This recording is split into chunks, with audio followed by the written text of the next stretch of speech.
cheated. That is an assertion. Open borders. That's a Koch brothers proposal. And the Democrats jumped right on board with the corporatists. They got in bed with Wall Street, military-industrial complex, the fossil fuels, Silicon Valley. And now look what happened to the country. We have the biggest income disparity since the Gilded Age. Bigger than that. There's more.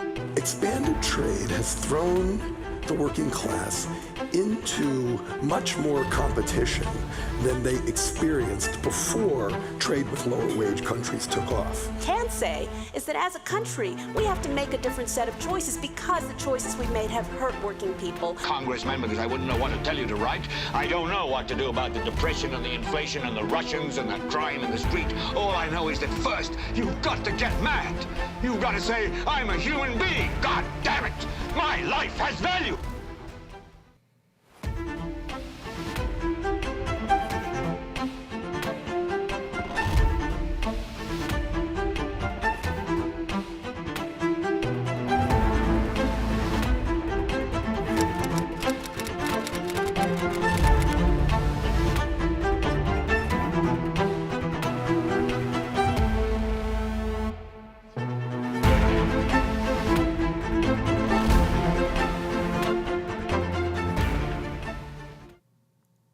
Hey, hello. Kevin Lynn here, Executive Director of the Institute for Sound Public Policy, also the founder of U.S. Tech Workers. Other people know us on our platforms for Project for Immigration Reform, Doctors Without Jobs, Our Carbon Footprint, and a couple others. Hey, but great to be here on a lovely Saturday afternoon, which is February 10th. It is the day. This day is important because it's Lunar New Year, and this is the year of the dragon. And the reason I'm here doing a live cast on several different platforms, Twitter, Facebook, YouTube, had a little trouble getting our Instagram up. I'm hoping it's working, and LinkedIn. And the reason I'm here today is I would like to talk to you about our newsletter. Now, every 2 weeks, we put out a newsletter. It goes out at 6 a.m. on Saturday. And I'll go ahead and share that screen with everyone. So that's our newsletter. It came out today. And I want to talk about, kind of just do some highlights here for you. For instance, this was a really crazy week from a legislative standpoint. Two big things happened. One, the Senate on Sunday night dropped the text of their quote-unquote Ukraine border bill funding package. It was a supplementary appropriations package that was amazingly, out of $118 billion, $20 billion of it was appropriated for the border, but really only 2%, I would say 10%, roughly $2 billion of that actually went to securing the border. The rest of it was money being appropriated for processing of refugees, hiring more border patrol at a time when they can't fill the empty slots they have, and big giveaways to NGOs, non-governmental organizations that are helping with processing refugees, as well as money being allocated to states and cities, which is all part of the grift.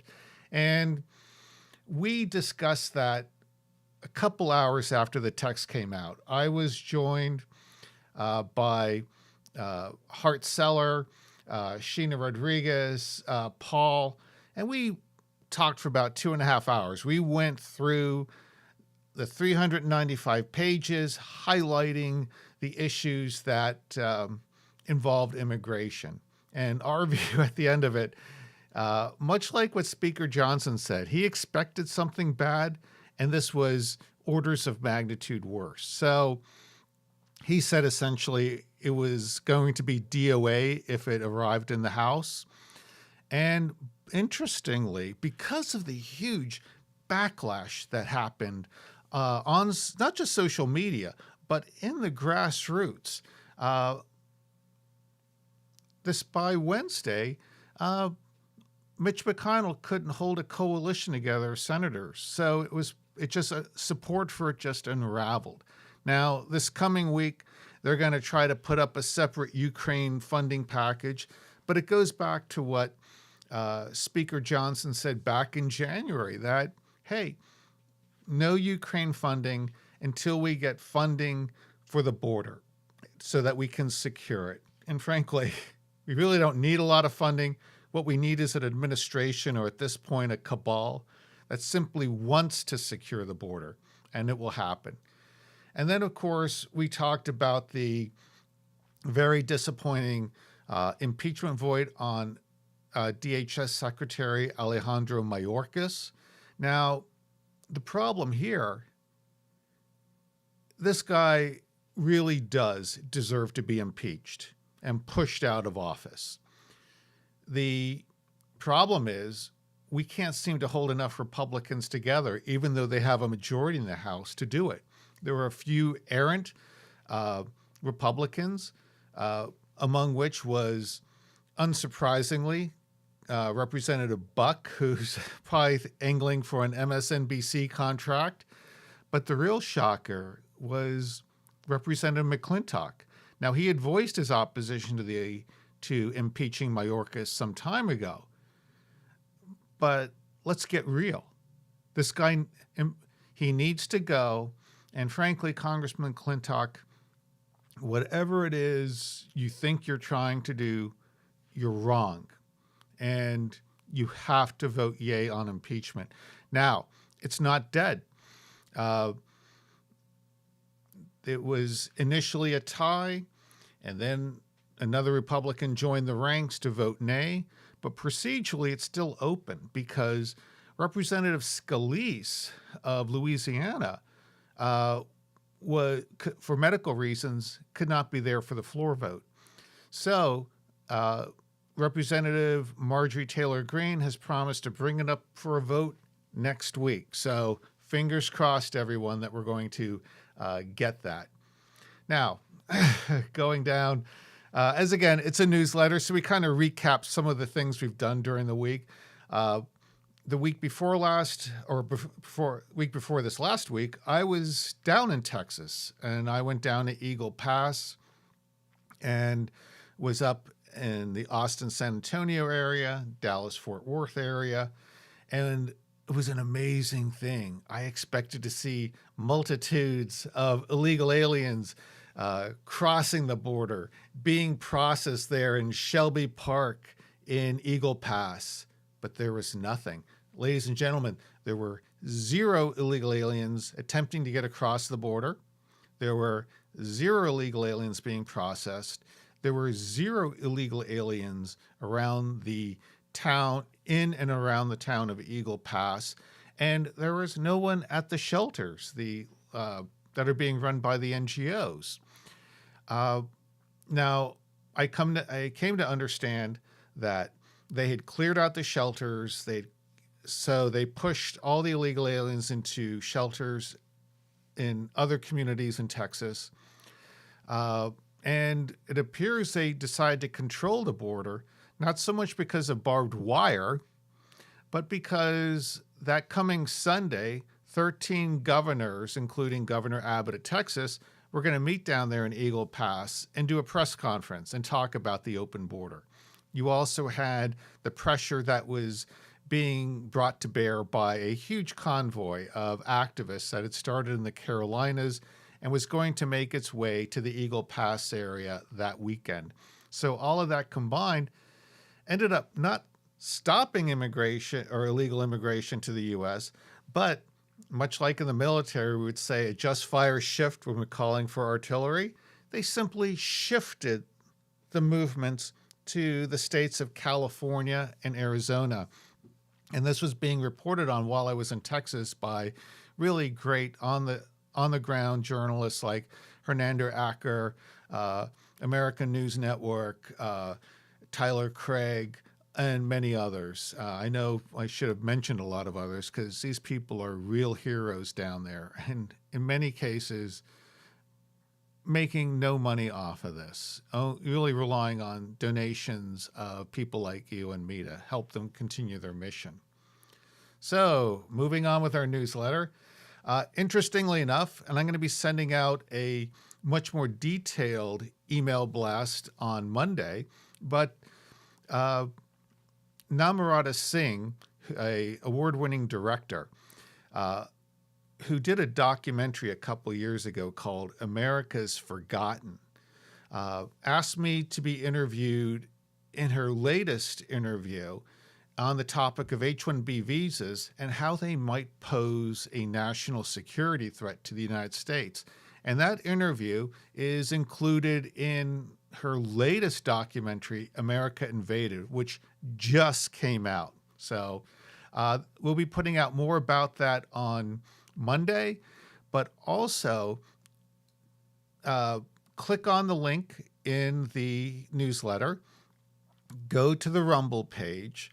There is a small price to pay, the same as you would if you were using a just out first look movie on Amazon, and watch the video, because for this coming week, our organization, the Institute for Sound Public Policy, will receive 10% of the proceeds as a donation. So go out, click on it, watch the movie, share it with as many friends and family as you possibly can. Also in our newsletter, I watched, as I think many of you did, that the Tucker Carlson interview of Russian President Vladimir Putin. Now, regardless of whether you grade on a scale of 1 to 10, was it a 10? Was it a 5 as far as interviews go? This much needed perspective from the other side has been missing to the point where it's been conspicuously absent from the narrative. And in that respect, I thought it was a very helpful video. Journalists should never fear to tread to give us the information we need to make sound decisions and help us with our critical thinking, giving us the information and data we need to be able to arrive at good decisions and outcomes. And to me, the tragedy that night was, so this interview was released at 6 p.m. on Eastern Standard Time, and then 7:45 p.m., the President of the United States, Joe Biden, held a press conference to talk about the classified documents that were found not just in his residence, but in offices in Philadelphia and other places. And he basically, it was an act of damage control that wildly, wildly backfired. And boy, there's a link to it in the newsletter. I strongly urge you to watch it and see for yourself the state of the executive branch. Also, I started following a guy on YouTube, Ken McElroy. He's when it comes to real estate, he's really knowledgeable on so many aspects of it, commercial, private. So when he was talking about how we used to have a choice between home buying and renting. And I'm a person, I think only 2 years of my life did I actually own a piece of real estate. All the other times I've rented. But he's saying that's not going to be a choice, because when you look at the population of the U.S. in the late 1950s, it was about 178 million people. We're now at 340 million people and rising significantly thanks to Alejandro Mayorkas, our DHS secretary, and Joseph Biden's policies. But we are not keeping pace in terms of inventory with the need for housing. In fact, he said we've been producing about 1.5 million units a year since the late 1950s, and it should have been 3 million. That's how big the deficit is. So that's just going to force everything up. Rents up, mortgages up. Frankly, I think you should probably wait till, if you're going to buy, wait till summer. I think we're going to notice some drastic changes in prices temporarily, but he might be right. And several months ago, I wrote a piece on NIMBYs versus YIMBYs. No in my neighborhood, yes in my neighborhood. And the people who are the yes in my neighborhood are the folks who are building the properties, the real estate agents, and they want this fresh crop of immigrants to come in, turn them into renters, and make money off of them. Okay, fine. But the problem is all that's doing right now is pushing rents up for Americans. Not a good thing. Strongly recommend looking at the video and then taking a look at my piece on NIMBYs versus YIMBYs. Joe Gazzardi did a great piece on, and he titled it, "It's a Heck of a Week on the Immigration Front." And here he really gets into a lot more detail than I did in the newsletter with what went on with the Emergency National Security Appropriations Act that we saw the text of on Sunday, as well as a little bit more information on the impeachment vote of Alejandro Mayorkas. Okay, I'm going to go back here. Can I go back here? I think I can. All right, there we go. Okay, great. Also, and I'm going to be putting up clips on social media, short clips of this interview with Tucker Carlson, of Brett Weinstein being interviewed by Tucker Carlson. Now, Brett Weinstein, who's probably no stranger to a lot of you, him and his wife, they were teaching at Evergreen University and came under a lot of flack for, being a professor of biology, kind of saying, hey, there's only 2 genders out there, not multiple. And he was relying on the science. And as a result, he was literally chased out of that university. And he's been a real fighter for truth and the American way. And he joined others like Chris Martenson down in the Darien Gap in a trip that was shepherded by Michael Yon. And Michael, you might recall, we did our first podcast with him on the Darien Gap about 2 years ago, and we did another one about a year ago on what was going on there, the flows. And as a result of that trip to the Darien Gap, Brett Weinstein's views on this current unbridled migration to the U.S., he terms it an invasion. So well worth watching. And again, we'll be posting clips on our social media channels. Also, I mentioned a number of border governors were in Texas in Eagle Pass. This is a pretty good read for those of us who follow us, mostly for our work on Doctors Without Jobs. This guy, you have to question so many aspects of our healthcare delivery in this country. In particular, what we're doing in terms of being able to serve the people and prepare physicians. And I love this one sentence here. This all raises an obvious question. If applicants are more impressive on paper, but no more impressive in the clinics and hospitals, aren't we doing something wrong? And a lot of that goes back to the postgraduate education of our doctors, also goes back to how we train our doctors in medical school. So again, another thing that's well worth us taking a look at. And I'm going to go back to our newsletter here.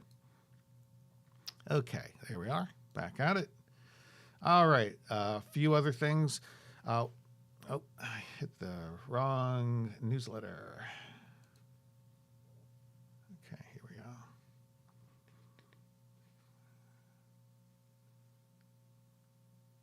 Okay, I will get there. Get there. Immigration. Okay, there we go. Back at it. All right. One of our board members, Steve Lamb, who actually knows Adam Schiff, has known him well and for a long time. I mean, going back to when he was back to his assembly days in the California Assembly, penned an article called Adam Schiff, Too Untruthful to be a Senator. And sometime if you ever meet over drinks or coffee, I'll tell you my story of where I and several mayors, I was living in Pasadena at the time, and that was once part of Adam's congressional district. And we all read him the Riot Act over his not only support of the Patriot Act, but he was also one of the architects of it. And, you know, our pleas kind of fell on deaf ears. Also, something I'd like to talk a lot more about in the coming months is President Trump and the work that he has done to save American jobs. I put an article in here where he met with Teamster president, the Teamster leadership team, like Sean O'Brien, and his immigration views were rebuffed by them. Well, they're not being rebuffed by the rank and file of the Teamsters or members of the UAW, maybe the leadership, but not the rank and file. They understand perfectly well immigration impacts current wages and benefits and job security, as well as that for future generations. So we're going to talk a lot more about that in coming months. And then another thing I'd like to share with you, we have a new splash page that talks, encapsulates our mission, what we're about. For instance, if you click on that bottom link, we talk about our vision and our strategy and tactics and how we intend to get where we're going to go. Because I've learned a lot over the last several years running this organization. And what I found is I believe to be successful, and maybe it's just the power of threes, but we have always been an activist organization. What we want to do is get more into developing policy and also more into litigation. And to do all of that, we are going to need your help. So please, if you have a few shekels to spare, send them our way. We have very high ratings by Charity Navigator. All of our money goes into the field and into the mission. And the more money we have, the more resources we will have to fight back against the forces of globalization and neoliberalism, where it's all about moving people, goods, and money across international borders for the sole purpose of maximizing profit and not creating a more secure and wealthy middle class. So that's about it. I hope you enjoyed this. Please, by all means, find us. For instance, let me go to our profile here. I'm showing you where this post is on our ISFPP Twitter site. I've also posted it to our U.S. Tech Workers group, which has been really active. And while I'm here on Twitter, let me just say this. Like I said, our newsletter comes out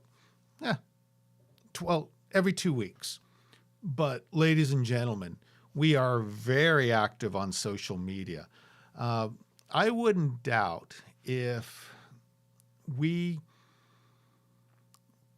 post over 1,000 times in the course of a month on our social media platforms. We're very active on Twitter. U.S. Tech Workers, we have about 20,000 hardcore followers. A few thousand on PFER. We're building up our IFSPP Twitter page. And, this is a great place to, if you're curious of what's going on, Find us on our Twitter pages, and you'll get caught up really fast. In fact, you might even be pulled into a debate or a discussion.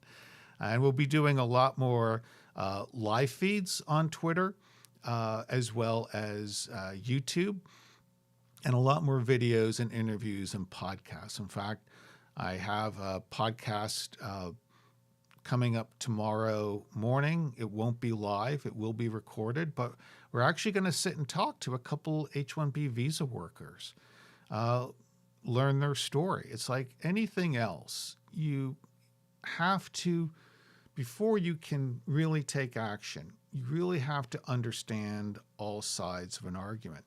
And frankly, for those who know our organization, they're often shocked by the number of people who are immigrants who work with us and for us, and people like myself who are the children of immigrants. So we're all very close to the immigrant experience, and we understand what would make the immigration experience work for everyone.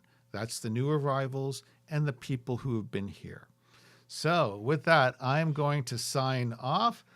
I have my little button here. So thanks so much, and have a great day. Bye-bye.